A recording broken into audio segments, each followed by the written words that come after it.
Hello everybody, it's Officer Dan back with another video on the dry ice stuff.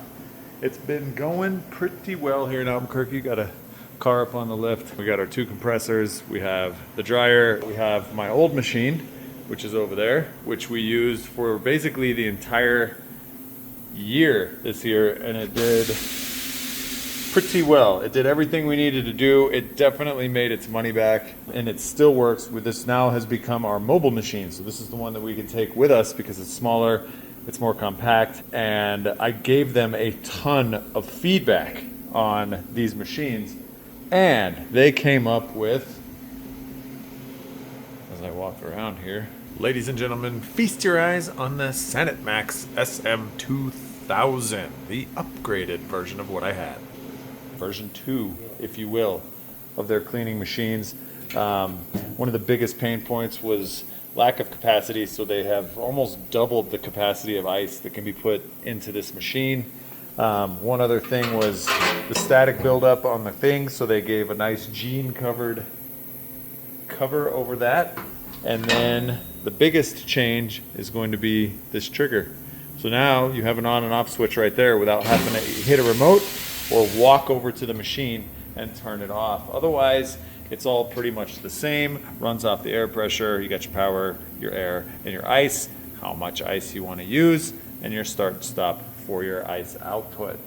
It's a fantastic machine, but it is quite a bit bigger. I would say it's twice the size of that one. But again, it's got twice the capacity. So, same basic tips that you get. And it also did come with these attachments, which were different than the other ones. These are pretty handy for getting a wide area done. But yeah, nice aluminum pieces, so should be pretty durable, but we shall see. Everything's basically interchangeable. They did increase the hose diameter, so it's not directly compatible with that. The hose diameter on both of those is smaller than both of these. So if you do hook this up, you'll need to get different fittings or different hoses to adapt if you did have like extensions or anything like that. But we keep everything with that one for that one, and with this one we keep as is. So this is the new shop one, and it's running into the 1/2-inch line into the wall there. Again, we're going to be blasting the underside of this.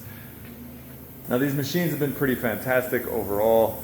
They're not super high-end machines, but they're not bottom of the barrel. These are the ones that we get on Amazon, so I wasn't expecting much, and I was very pleasantly surprised. Again, this one has made 15 to 20 times what it costs already in just a year, so that's pretty fantastic.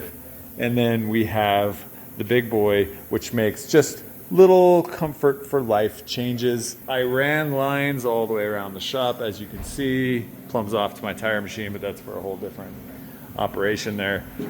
We are going to be upgrading to a screw type compressor here pretty shortly. Instead of running these two Carlisles, I'll just use these as my personal shop stuff, and we will be running a screw type with higher CFM, and I have to run 3-phase out here is the only problem. But now that we know the business can support itself, we can actually afford to do those things. So putting the lift in, and then we put this down, so that way when everything falls onto the ground, we can just wrap it up and throw it out. That is a 1-year update on all the Sanitmax stuff. I'm super glad that they sent this out, because they literally listened to every single thing that I said, made the changes, and then had a version 2 ready, which is absolutely crazy. So I have a little bit of feedback to give them on this one, so maybe when they come out with a version 3, we'll be doing a video on that one as well. But here's some glorious shots of the old Sanitmax and some action.